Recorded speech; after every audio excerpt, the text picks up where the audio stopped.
So I'll turn over to Dan Sullivan now, who had this, I think what everybody thought was a pretty nice picture of the Orion Nebula, and it turns out he photographed it from the fire escape of his Brooklyn apartment. So I'll let him go into the details about that. Sure.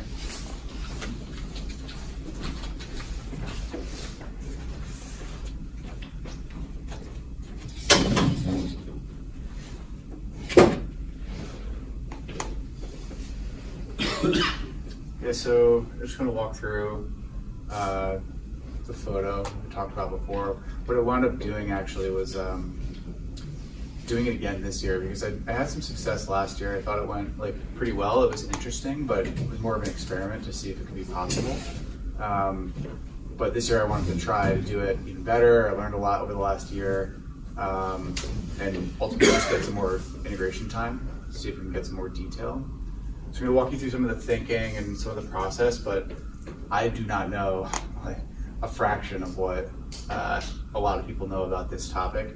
So I'm hoping to be able to learn from you guys as much as I'm sharing this experience with you. So feel free to stop and point things out if they're wrong, or if you have comments and stuff, I'm happy to stop and talk about it more. So I'm going to walk you through my location, some of my planning, the equipment I used, how I set up, acquisition, and then I'll walk you through how I processed it in PixInsight and Lightroom. So I'm located in Ditmas Park, which is 6 miles from Manhattan and a mile from Prospect Park. So I don't know if anyone's been down there, but it's kind of, it almost feels like the suburbs in some sense. But not really a place you'd go to take shots of DSOs. But tried to make it. And welcome to my observatory. So it has its pros and cons. It's convenient, very, very convenient, off of my bedroom. It's on the top floor. Luckily, which I discovered last year around this time, I have line of sight to Polaris. I have a small but decent view of the night sky, so I can experiment and do some stuff out there. I mean, the problems are it's a 3x3 fire escape, so there are some pains to that. So I like to think of it as glass half full, glass half empty. I'm above the street lights. I have access to power and Wi-Fi and heat. Relatively speaking, I'm not here. I'm 6 miles away from here. But it's also a little dangerous, and it's a fire escape, so if I drop something, I'm probably not going to get it, or it's going to be really difficult to get it. And then climbing in and out of this window is just generally not fun. So I'll talk a little bit about my planning. So I think a lot of us use Stellarium to just get a general sense of what's going on in the night sky at any given point in time or location. And something interesting I learned you could do is create custom landscapes in it. So I hopped out onto my fire escape and took my camera, used I think a Google Street View app. I don't know if it's misleading the title of it, but you can basically just take a 360, takes a series of photos in 360. And so I mapped that onto my location, and so now I can see what I see from my my fire escape in Stellarium, which is really helpful. So you can see where Polaris is, just barely can see it. I'm super lucky, but it's also not going anywhere, so I can rely on it being there, obviously. And then, I can see my perspective of the night sky at any given point in time. And so this is looking around 7:30, 7:45. Orion is starting to rise in the east, above the apartment complex that's off to the east on my street. And then you can kind of see the path that it's going to take over time. So if we start at 7:30, 7:45, and we move fast forward, we got roughly 3 hours of it in my field of view. So, I mean, I'll take it. It's not the greatest. What I'm really working on is access to my rooftop, but there's it's unclear as to whether or not that's allowed, and I'm making friends with the super, so we'll see where that goes. What's that? Bourbon for Christmas. Yeah. Yeah, or like a $50 bill or something. That's my cat. It's weird. Just like in terms of timing, so just like breaking it down, like what do I have to work with? It's visible from my target, it's M42. It's visible for about 3 hours. Realistically, I'm only going to be. It's going to be more like 2 by the time I get home from work or get set up, and life comes into play. And then half of that typically just isn't usable from poor tracking, wind, clouds, just unideal capture. So I kind of, my rule of thumb is that every clear night with no crazy wind, with no moon, I'll get about an hour. So not much to work with, but like I said, I'll take it considering the circumstances. So walk you through some of the equipment that we use. It's pretty simple. It's about as simple as you can get to do something like this without, I guess the simpler way would just be a tracker, without using a tracker, a lot of short exposures, but I have a stock Canon 5D Mark III. I'm using a Sigma 150 to 600 lens.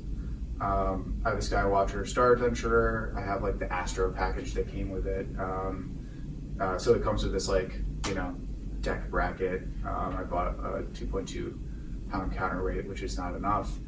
I'm using a Manfrotto geared head. And then like some terrible generic tripod that is just, I need to invest in an upgrade there. And then I use this clamp arm, which I'll show you in a second, which kind of stabilizes all of this out there because it is quite a precarious situation. Just a little note on the Skywatcher Polar Wedge. I don't know does anyone have a Skywatcher?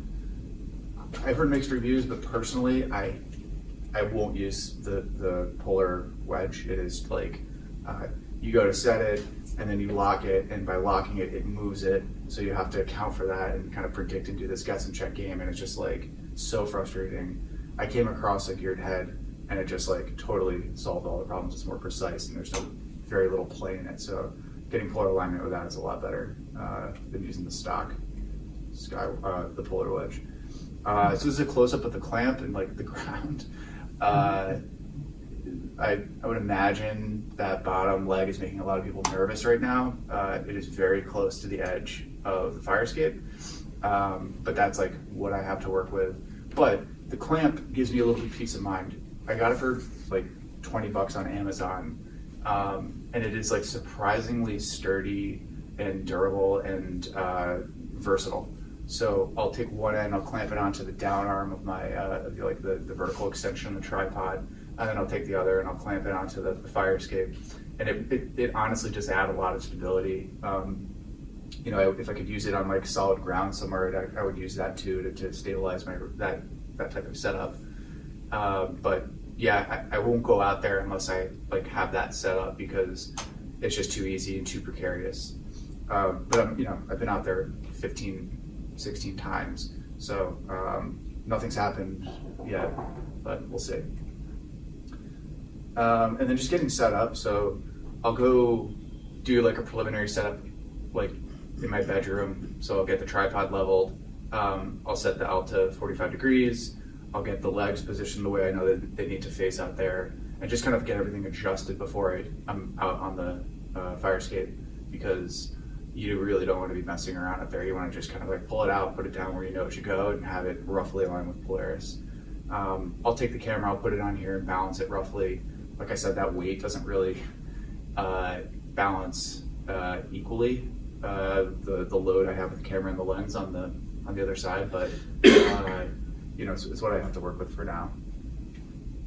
And then I'll go and I'll take the whole thing outside in a couple pieces. So hop outside, take it out, bring the tripod and the mount outside, I'll level the tripod. And what I like to do is like a quick polar alignment out of the gate.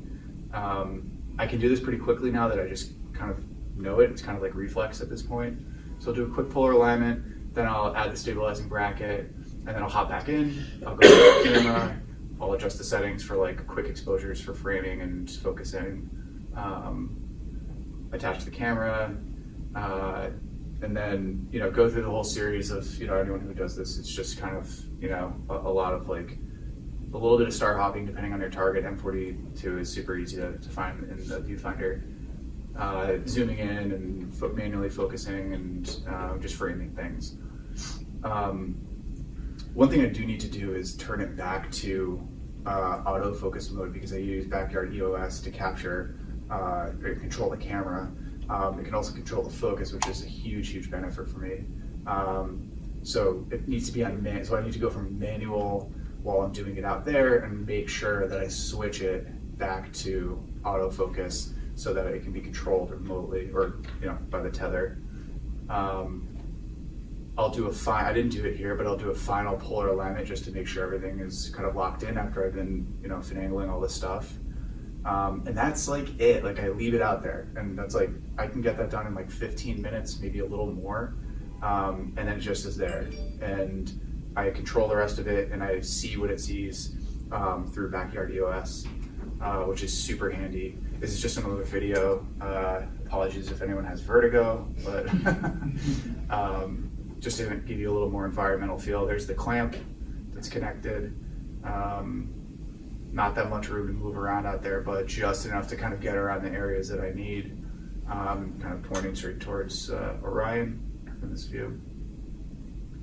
A couple more photos. Let's see, polar aligning. Pretty straightforward stuff.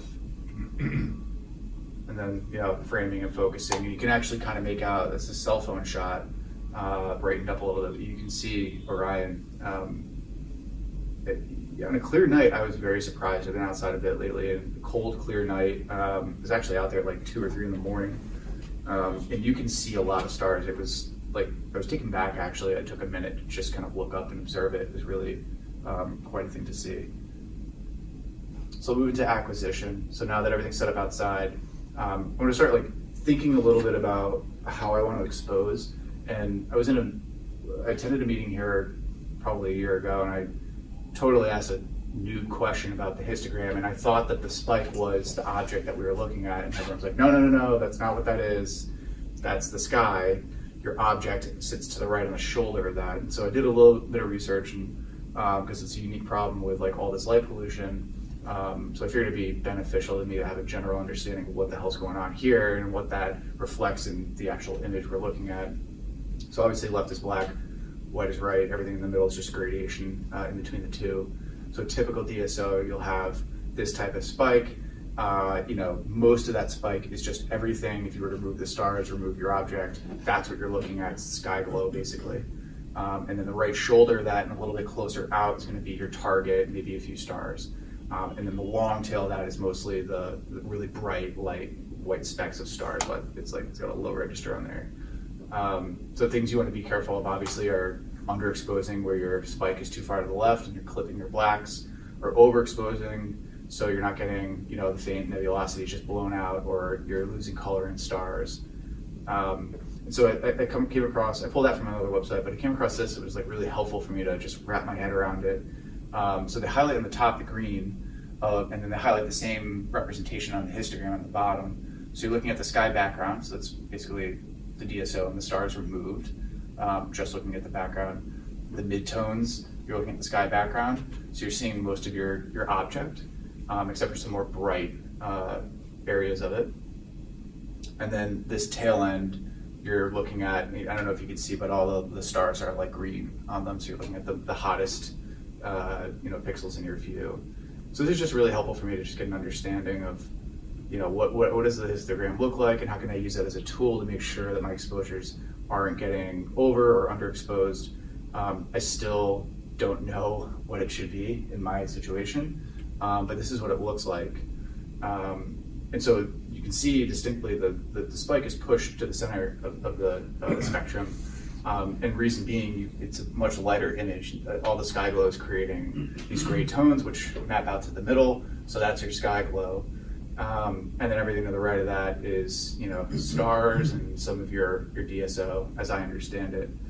So I was worried that because it's pushed so far over, that should I be exposing less and pushing it farther back? I wanted to get the faint details of the nebulosity, and my instinct said exposure longer to get those details, but are you blowing things out with all this the light pollution? I don't know what the clear answer to that is. This particular exposure worked for me. I think it's like, I'd love to hear what you guys think. But I think it's just like an experimentation game at this point. This worked, maybe I'll try less exposure next time, but we'll see. Any thoughts on this? I mean, I think M42 in particular, the core is so bright that, so I'm curious to see how you progress here. But I think the, sort of the conventional wisdom is, if you're gonna image it, do the core with very short exposures so that you don't blow it out, and then do an HDR assembly at the end with the darker stuff. So I don't know if having the histogram in the middle, I think it's nearly, I think it's nearly impossible to get an exposure that gives you what you want in terms of the faint nebulosity and doesn't blow out the core at the same time. Lots of targets, that's not an issue. But this one, and then maybe Andromeda, it's like divided up into those two separate thought processes. That's exactly what I was thinking, because the dynamic range is drastic in those objects. The cores are just super bright, and they can be as bright as a lot of the things you typically see on the right of the histogram, which are just like the stars themselves. My thought was, get this exposed more, get the faint nebulosity, and whenever I blow out in the middle, take another series of, I think you may have mentioned this to me at some point, or the last year or two, but just do a second set of exposures that are much less and blend them together. This turned out, and I wound up not needing to do that in my judgment of how it came out, but I'll let you guys be the final judges. So just like some background into my rationale as to why I did this. So I wanted to go 600 millimeter to get more detail on the target. That was my goal for the round 2 of capturing M42 this year. I wanted my exposures to be 20 seconds because I don't have much, there's a lot of risk. I'm really pushing the Star Adventure to its, like, beyond its limits at 600. So I wanted to keep that short to minimize any sort of like star trailing or wind gusts. This thing is like, so light, any wind gust just totally destroys an exposure. And I think the building moves a little bit, like ever so slightly, the building shifts. I don't know if that's true or not, but who knows? I actually agree with you about that. I've shot from my fire escape before, and I think what you're doing, when you're getting off the fire escape and just having a cable going at it, the best thing you can do, because you just touch the fire escape, and I mean, you're swinging out in the middle of the air, around a piece of steel, and so the vibration gets picked up in the air or whatever, Well, what freaks me out is that I am super meticulous about my polar alignment, but is that skewed by my weight? Right, so when I leave, it's flex and dash, right? And now I'm off my polar alignment. It could change it, So again, just dealing with the cards I'm dealt here, but it works enough. I also stopped down on the aperture on the lens because I wanted to increase some of the sharpness. I don't know. I know there's like a prime number that will get you, or an accurate number that will get you the most sharpness. I have to research that. I think the max you can get at 600 is like wide open is 6.3. So f11 seemed to. I'm thinking. So 20 seconds. I hardly ever shoot like a 20-second exposure anymore with the CMOS camera and stuff. And I am thinking that you've got a lot of, so it's labeled sky background there, but if you had half the exposure here, do you really think you'd be losing any detail that you can't recover in the processing? I mean, it looks, because to me it looks like a lot of nothing. Right. Yeah. And that's what is kind of in the back of my mind. Like, does it even matter if I just shorten my exposure? Like, am I losing anything by it being like on the highlights? Is this pushing anything off of the spectrum?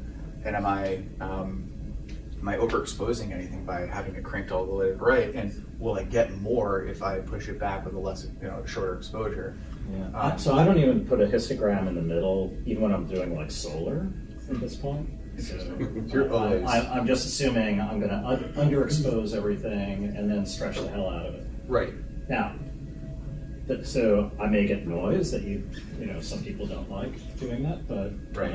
It makes a lot of things simpler in terms of tracking for 5 to 10 seconds is gonna get you a lot more good frames Right. than tracking for 20 seconds. And Yeah. speaking of noise, if you're shooting at 6400, and that's your histogram, you could knock it down 3200. Right.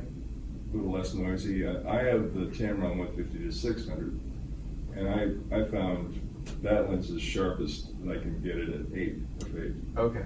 So you may get another stopper change into that. I need to. Yeah, that's a great. I mean, these lenses are different, it's just, but they're pretty close, and so you might try it at F80.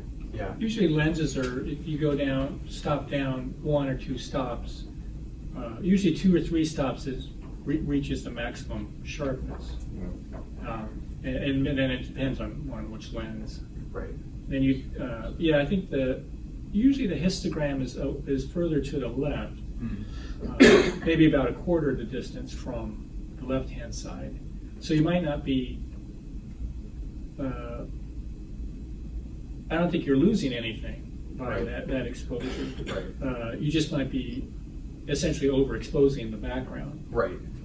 And I think more than anything. Yeah, and I think the result of that, and you'll see in some of the processing slides, but I think that's generating a lot of problems in PixInsight, especially when I'm doing like a dynamic background extraction. It's just causing mayhem, and we'll get into that.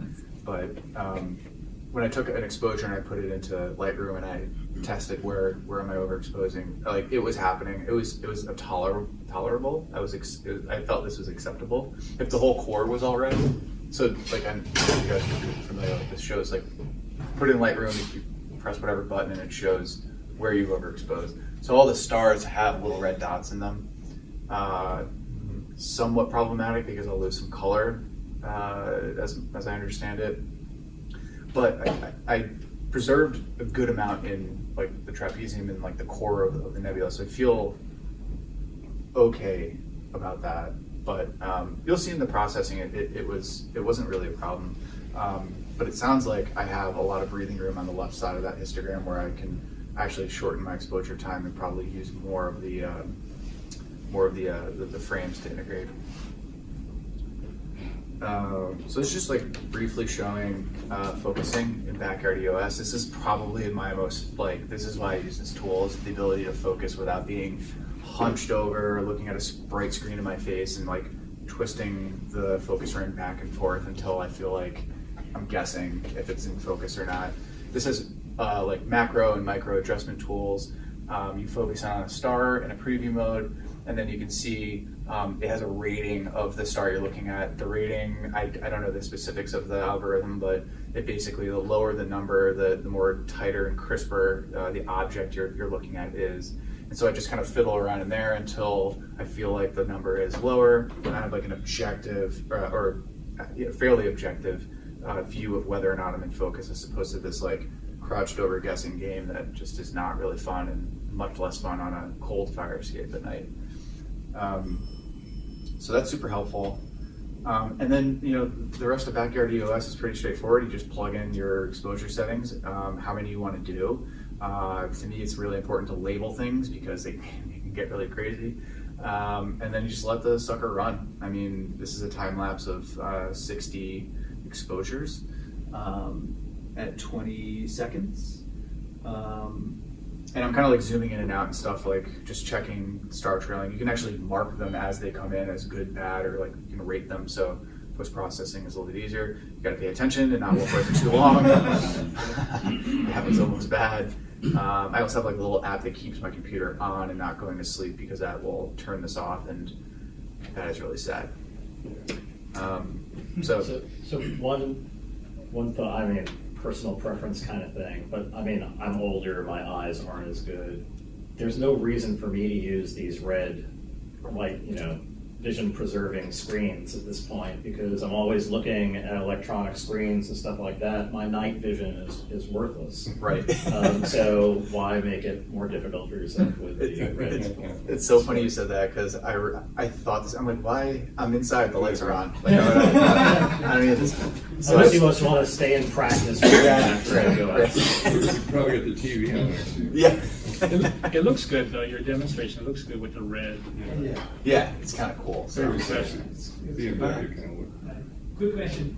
The backend EOS, do you run in the back of your camera, or is this on a laptop? This is on a laptop, so I have a USB cable coming out of my SLR and through the window into this laptop, which is on a dresser right next to the window. It's my little battle station, and But could you run it on the camera directly too? not on a Canon, as far as I understand. Maybe someone's figured something out, but I don't think so. EOS for camera. But that, that's a trade-off, right? Like, I wouldn't, if I was going somewhere and like I'm gonna hike out a little bit, I could justify bringing like the rig I have on my fire escape, but I wouldn't use backyard EOS. I would just do the manual. Yeah. It's just lugging around a computer is like, it's not worth it in certain circumstances. So you're getting, you're controlling the camera, you're also getting the images through your USB cable, right? Yeah, so none of the photos actually load onto the camera, which is nice. So this is you can't max this out with the photos it's taking overnight. I've got like 100 gigs. So it's going directly to the computer. I skip the whole step of having to transfer.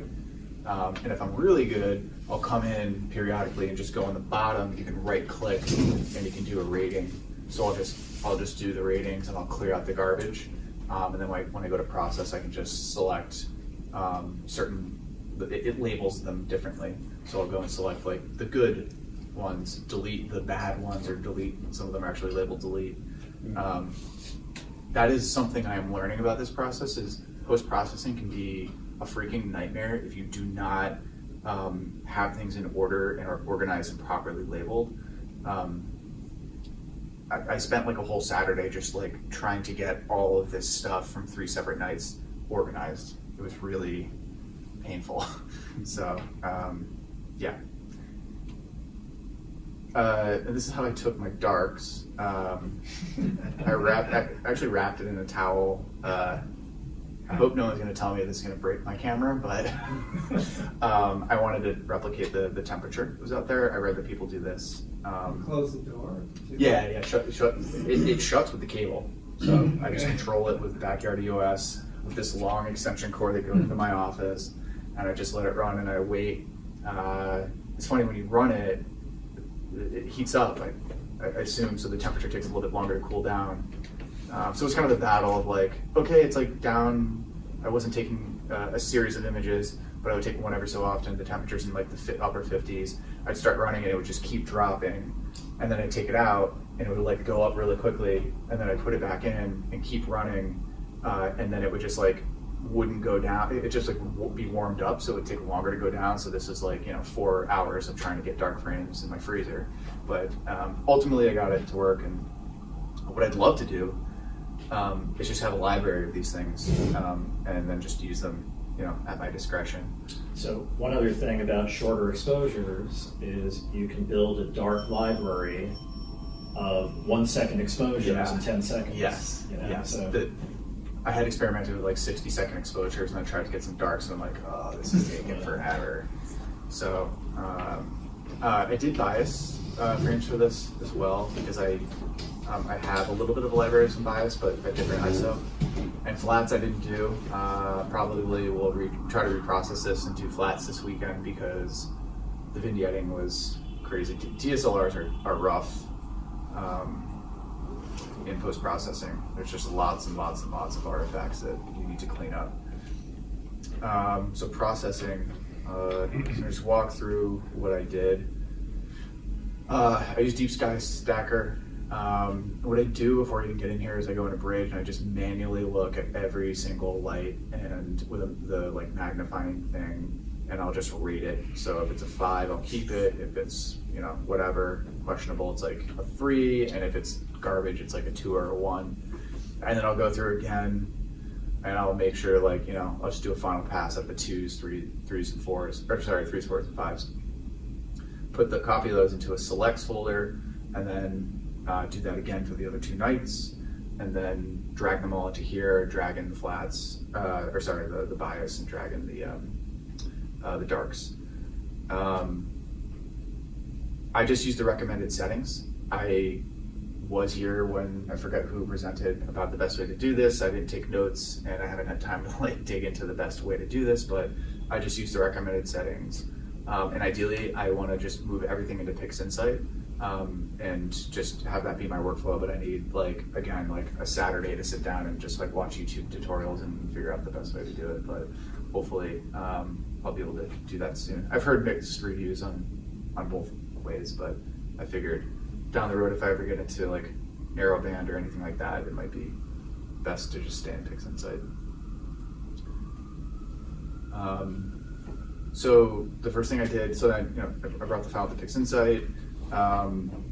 First thing I started was dynamic crop. Then I did a dynamic background extraction.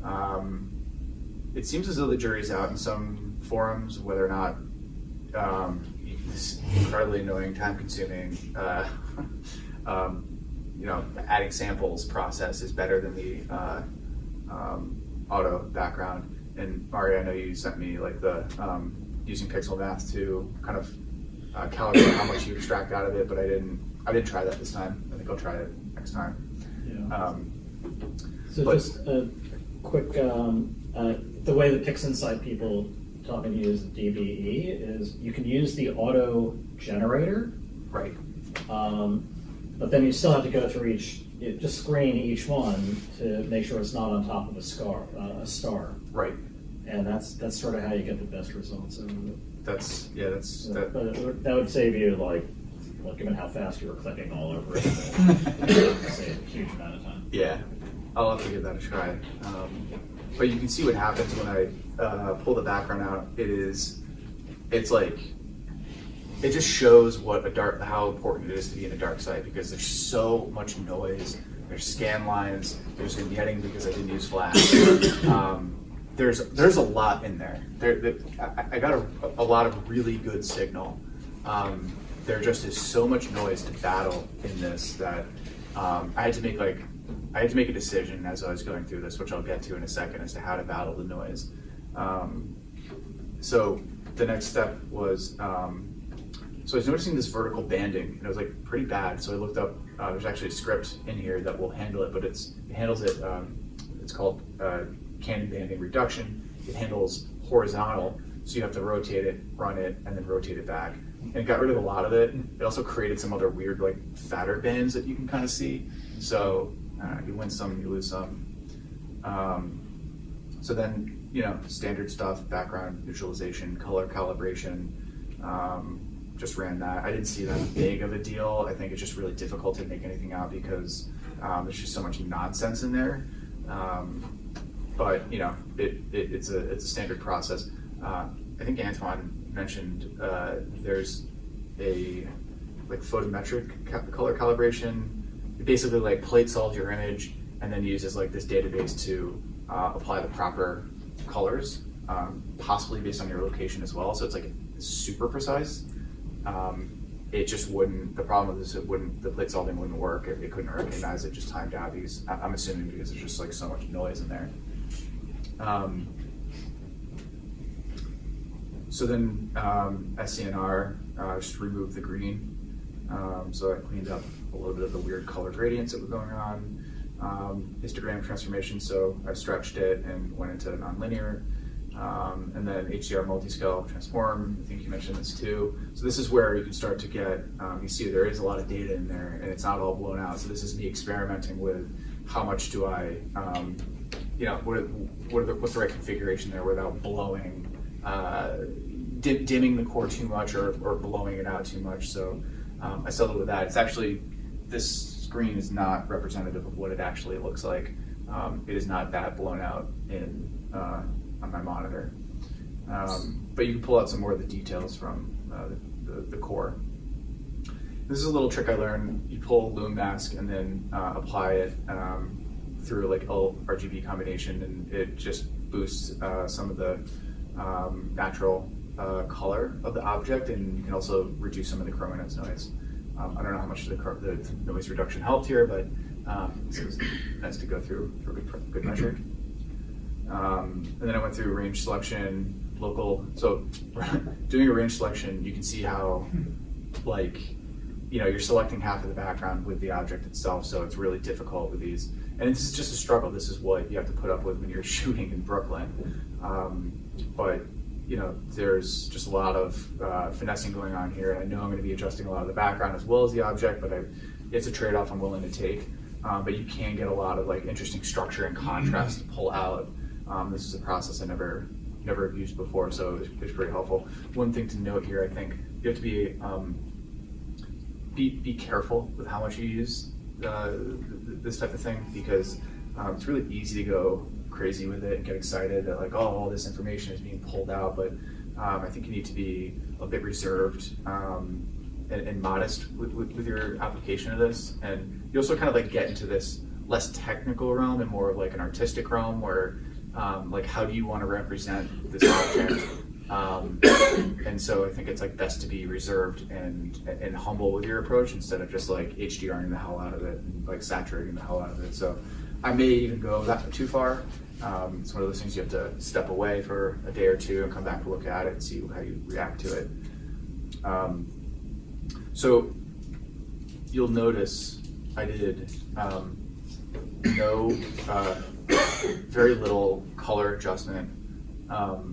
And well, I did a bit, but there's a lot more you can do in PixInsight, and I didn't touch noise at all.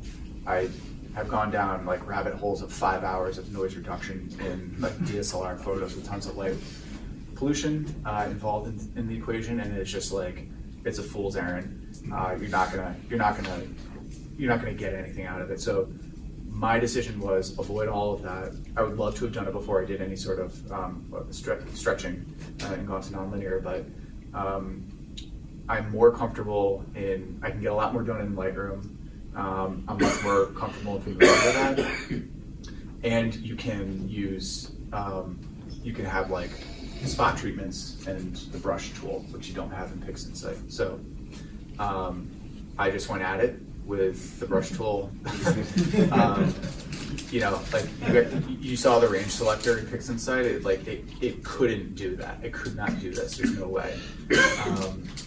So it's just, you know, this is like, I don't know how to feel about this. I wish I didn't have to go into Lightroom and play around like this, but to get rid of the noise, I don't really see any other option. I think it's just a necessity. I think a lot of people actually bring stuff into Photoshop and Lightroom and they're tasteful with their, you know, their adjustments and stuff, but I had a huge battle with this background noise.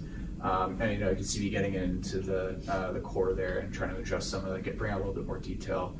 I actually kind of goofed up here and desaturated the object like for some reason. So I went back and I actually reprocessed this like 2 or 3 times last night to hopefully get a little bit better of an image, but I want to go back and do it and get another 2 or 3 times to really nail down and have a very even background. You can still see some banding and things going on in there. But the final image, or like, you know, close to final image, I don't think it came out too bad. Like I feel actually like fairly proud of it. There's still work to do with like a lot of the background, but I think I did a much better job this round with my processing.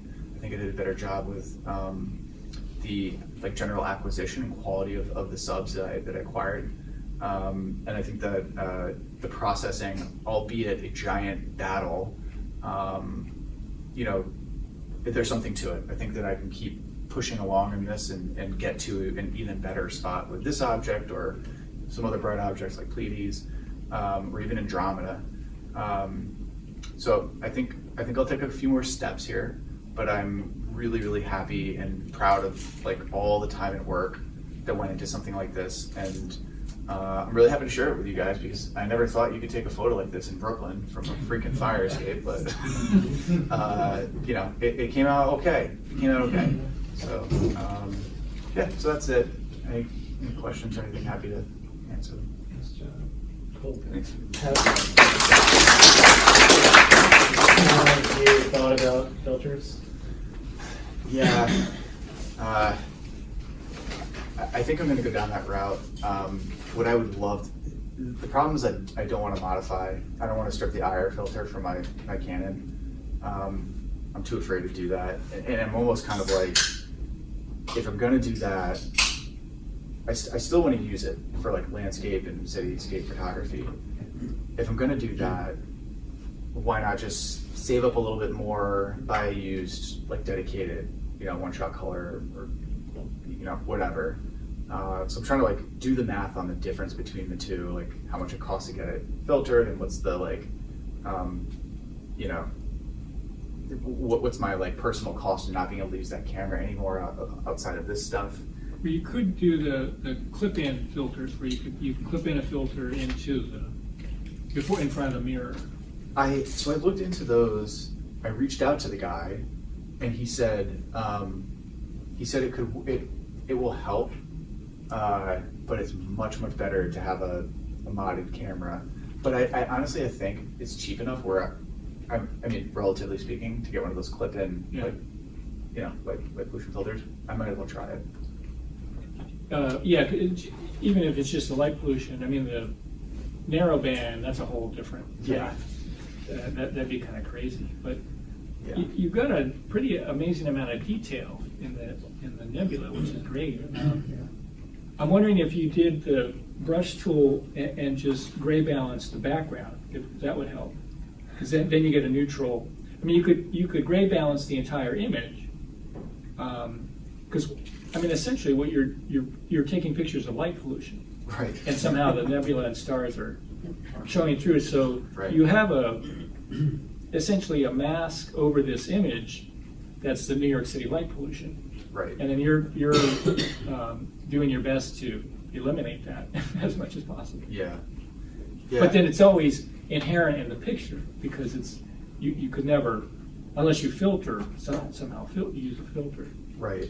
But it'd be interesting to see how these light pollution filters work in a city like New York, where a lot of the street lights have been converted to the LED lights, which are a lot of full spectrum lights. Right. And so the traditional light pollution filter was made for the high pressure sodium. Oh, interesting. I live across the street from the Riverbank State Park, and last year they switched all the LED lights now. Yeah. So it's terrible. Yeah, it's really bad. Full because- spectrum. Right, it's all the blue light. Huh. Yeah, I think that would probably be my next step, to get one of those like clip in Uh-huh. light pollution filter, and I think you're inherently going to have to get longer exposures, or more sensitive exposures, but obviously I have room to grow with trying to figure out how long I expose so that it might not be too much trouble. Considering some of the room, it appears I have to breathe, but there is to breathe within that space there. Mhm. So, and then the calibration of the gray, which you're referring to. Yeah. I've seen that in some YouTube tutorials for Photoshop, Yeah. and I haven't wrapped my head around what's happening with it. So, Well, that's what I suggest when we talk about image processing for mainly wide-angle pictures, but also like telephoto shots of the night sky. Is that depending on your taste and all that? For me, a night sky looks not black, but like a very, very dark gray. yeah, And that if you present it that way, then it sort of looks natural. Right. Because that's what people are expecting, that you go out, the sky's not bluish or yellowish, it's black, or it's Right. kind of a gray. So the Lightroom has a eyedropper tool, it's a white balance tool. And the white balance is essentially balancing for either white or gray. And you just pick a point, and it's good to experiment with. You click on it, because it's turning that point, which is usually about a 3 by 3 pixel area. It's turning that into 18% gray, or it's trying to do that. And what you have to do though is you blow up the image so that you're picking an empty space between the stars. Because if you hit on, for example, or the nebula or a star, it'll try to turn that reddish into gray. I see. It's sort of fun to experiment to see what would happen. Right. But if you pick a neutral spot where there's nothing theoretically nothing between the stars, then you're clicking on the background sky, Right. and then you're telling it make that gray, and it's just a matter of experimentation, and you'll see the results. And then to me that neutralizes the sky, but then everything else in the photo.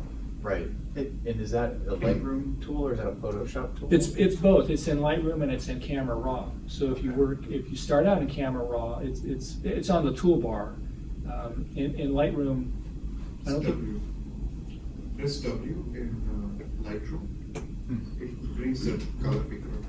Okay. Yeah. All right. I'll get that. And then do you look at the there's an info box both in Lightroom and in Photoshop. The Lightroom, it reads out kind of strangely. It'll say RGB, and then the numbers next to the RGB are just the amount of red, green, and blue from each point that you're picking. Oh, okay. with the cursor. Lightroom reads out in percentages, which is odd, because the info box in Photoshop will read from 0 to 255, which is the scale of brightness Right. in digital images. If those three numbers are equal, it doesn't matter what the number are, then that point is gray. Or it's on a scale gray, Right. white to black. I see. So if it's 0, 0, 0, it's completely black. Yeah. No, white. White. And if it's black, and if it's 255, it's completely white. All But white. anywhere in between, as long as they're all the same, it's gray.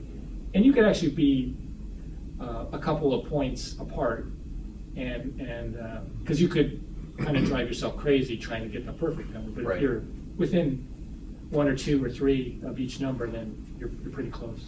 It's so funny because everything you're saying, I feel like I've done that trying to follow a tutorial as like Astro Backyard or someone who does Photoshop processing, and Yeah. everything you just sounds so familiar. Like I've tried to do it, but I should go back and try that because there's work to be done here still, and that sounds like a way to resolve a lot of problems that exist here. Yeah, it'll neutralize the color, and then it sort of takes the guessing out of trying to determine what kind of background you want. Right. Either. Did you try running the DBE more than once? No, I wanted to. So some people do DBE, maybe, or like they'll do one and they'll do the other. You can do more than once, and also you could do division and or subtraction or both. I mean, Oh, interesting. What does Yeah. division do? Because I always subtracted.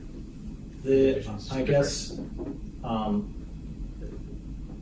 there's I was sort of taught that division is better for eliminating actual sky gradients, whereas subtraction is better for flattening out the sorts of things you would flatten with flats. Oh, interesting. When I try both, I mean, I feel like I get pretty much the same results. Just it's just going to end up getting restretched again, Right. differently. Right. But that's very easy. You know, you do that with one click anyway with the STF.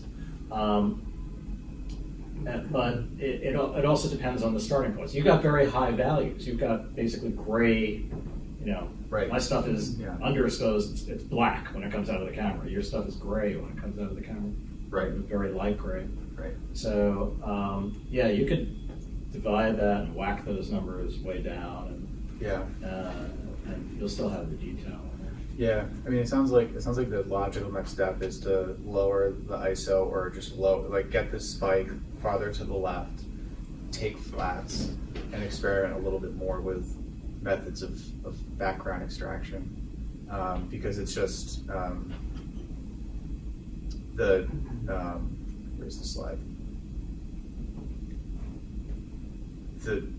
What I'm left with after is just so difficult. It's just so difficult, and if there's even in the stacking process, there might be opportunities to make adjustments. Also, if you're going to crop away the corners, crop them away before you do the background extraction. It makes it a little easier to get an even result. This is what's funny about that. This is cropped. There was like double vignette going. It was a problem with the flats, or not using flats. What does the background extraction do? As I understand it, it's supposed to remove the gradient in the background. I believe it also will remove unwanted color in the background. Because you can see before this, I was orange, and after I'd extracted the background, there was a gradient of orange that was in that extraction, and then the image didn't have it anymore. I might be wrong. Yeah, can you go to the slide that where you actually show the background? I mean, so you're putting a bunch of sampling points against, in areas that kind of should be black, and it calculates what's going on in those points, and it actually creates it creates an image effectively of the background. It's downsampled, so it's much lower resolution than the main image to have a smoother. The presumption is whatever gradients you have are a lot smoother than all the fine detail in the image. So it creates that picture, and then it either pulls it out of the main image by dividing those values out or subtracting those values out from the other values. The other thing is that you could start with an orange picture and gray balance the sky, and you're compensating for the orange light pollution in that sense. And then that wouldn't deal with the gradient, but there's Jerry Lodricus has this excellent CD book called Advanced Astrophotography, Advanced DSLR Astrophotography, and he has an entire section on processing, and it kind of shows you. He does most of his stuff in Photoshop. So if you know Photoshop, then he deals with gradients that way as well. In deep sky pictures. I've heard you speak of that book. It's really good. It's $25, and it's really worth looking at because you could get a lot of tips for processing, no matter what kind of pictures you take.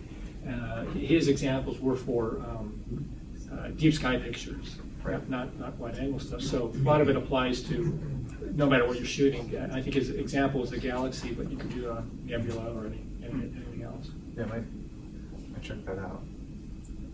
Photoshop is also interesting to me as a processing tool.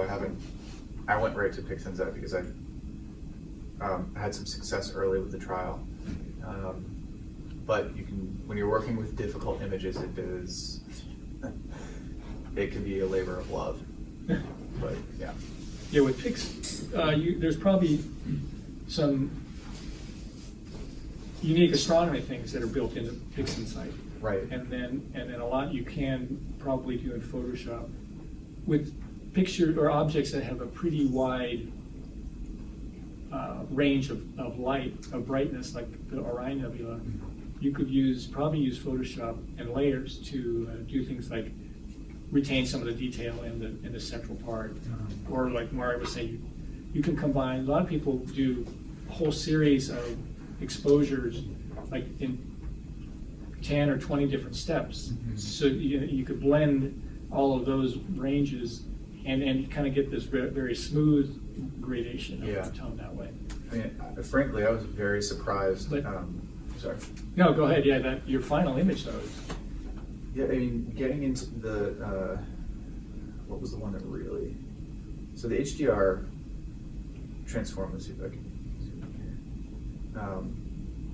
This was the one that really, it just, the data is there, which is remarkable to me. The data exists, and so you can just play around with what looks good, what looks, cheesy, and then just arrive at something that's reasonable.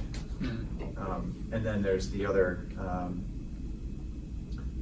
not the LRGB combination. The local histogram.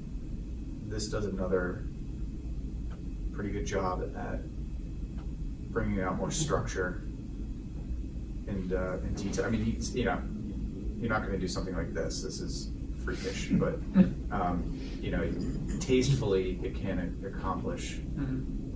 You know, you can barely tell it's subtle, right? You know, I could have gone like that. I could have gone a number, you know, like that. But we've all seen pictures of this, and you know, vomited a little bit in our mouths.